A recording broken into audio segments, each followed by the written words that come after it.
I've been walking for 20 minutes and I haven't heard a single car horn. It's past midnight. The streets are full. But there's something about the way people move here, like they're all following rules that were never explained to me. I keep waiting for something to break the pattern. Nothing does. This is my first night in Singapore. I came here expecting chaos, Southeast Asian energy, the kind of late-night disorder you find in Bangkok or Manila. Instead, I'm standing in what feels like the opposite. Everything is clean. Everything works. And I can't tell yet if that's impressive or if it's something else. I'm starting in Chinatown because that's where the hostel dropped me. The guidebooks call this area historic. What I notice first is that the temples are lit like stage sets. Perfect lighting. No accidents. There are tourists taking photos, but they're quiet about it.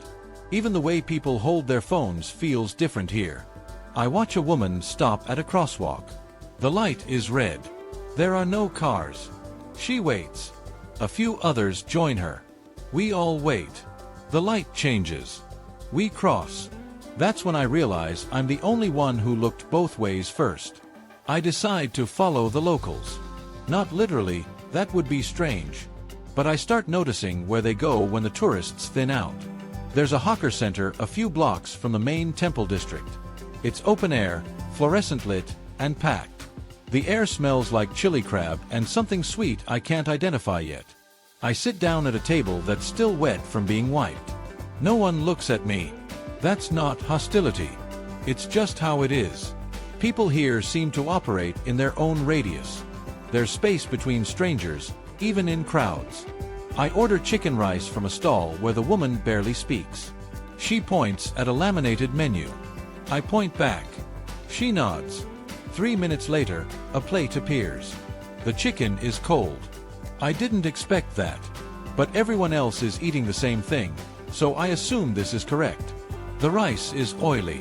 The chili sauce is sharp enough to make me blink. I eat half, then notice a man at the next table eating with his hands. His fingers move fast, efficient. He catches me watching. Doesn't smile. Just goes back to his plate. After the hawker center, I walk toward Marina Bay. The map says it's a 40-minute walk. I take it. The streets change as I move. Older shophouses give way to glass towers. Then suddenly I'm on a footbridge over a highway and the city opens up in front of me. This is where Singapore looks like the postcards. 3 towers connected at the top by what looks like a ship. A giant lotus-shaped museum. Water everywhere, perfectly still, reflecting the lights. It's the kind of view that makes you stop walking. But what I notice more than the view is the number of people here at 1 in the morning. Couples on benches. Joggers.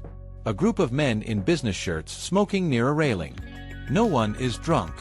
No one is loud. There's music playing from somewhere, but it's low enough that I have to stop to hear it. I sit on a bench near the water.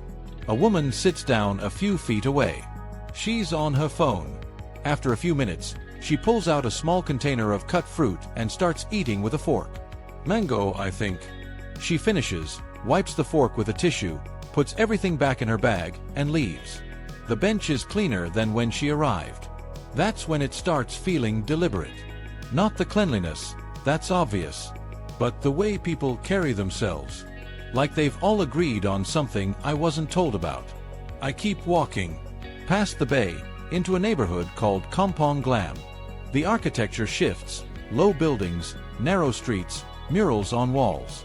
There's a mosque with a golden dome that glows under the streetlights. It's beautiful in a way that doesn't ask for anything. I find a 24-hour cafe here.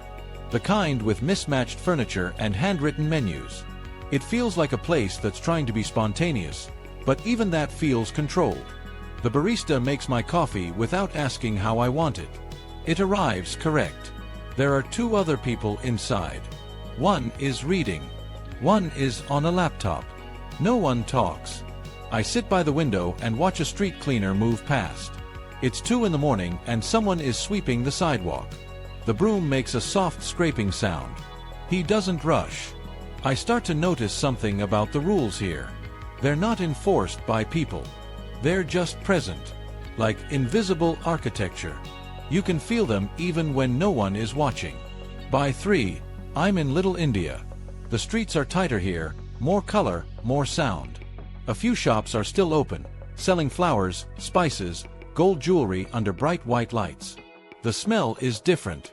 Incense and frying oil and something floral I don't recognize. There are workers here. Men in construction gear sitting on the curb, talking in Tamil. They're louder than anyone I've seen tonight. Not disruptive, just human. One of them is laughing at something on his phone. Another is eating from a styrofoam container. They don't notice me walk past. This is the first part of the city that feels like it's not performing. Like it's allowed to be messy. But even here, the streets are clean. Even here, no one is shouting. I stop at a corner store. The man behind the counter is watching a cricket match on a small TV.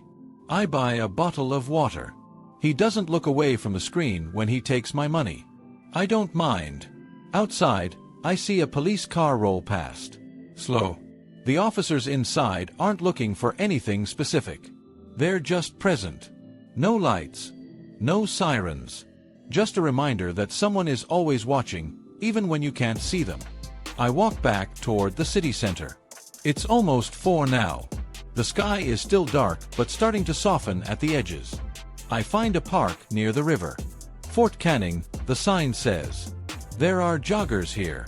At 4 in the morning. Not 1 or 2. Dozens. They move in silence, earbuds in, following a loop that winds through the trees. I sit on a bench and watch them.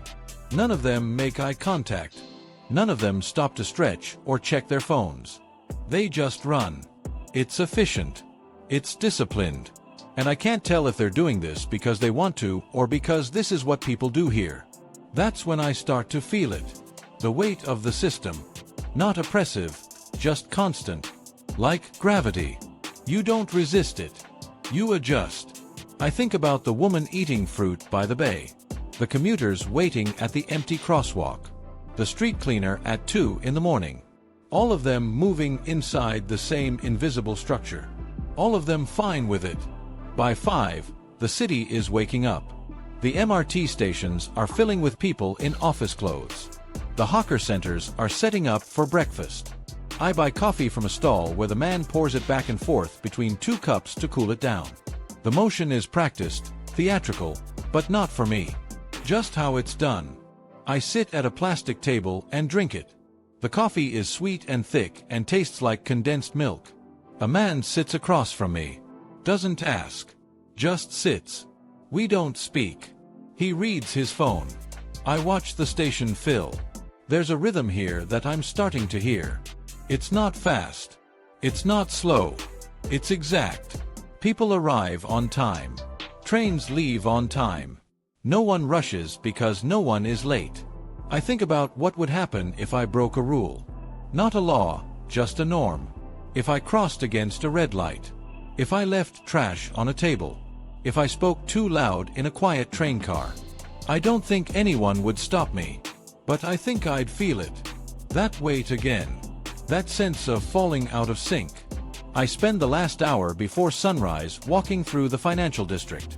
The buildings here are massive, glass and steel and logos I recognize from airports around the world. There are cleaners inside the lobbies, visible through the windows. Security guards at every entrance. Cameras on every corner. I stop in front of one tower and look up. The sky is turning purple now. The lights inside the building are starting to come on, one floor, then another, then another. People arriving early. Getting a head start. A woman in heels walks past me. She's moving fast but not running. She has a coffee in one hand, a phone in the other. She doesn't spill. She doesn't slow down. She disappears into the revolving door. I watch the door spin. It never stops. People in, people out. Seamless. The sun comes up behind the buildings. The city doesn't change. It just continues. I think about what I've seen tonight. The order. The discipline. The quiet agreement everyone seems to have made. I think about how easy it is to move through this place if you follow the patterns. How smooth everything becomes when friction is removed. But I also think about the woman with the fork. the man waiting at the empty crosswalk, the joggers at 4 in the morning. And I'm not sure yet if what I'm feeling is admiration or something closer to loneliness.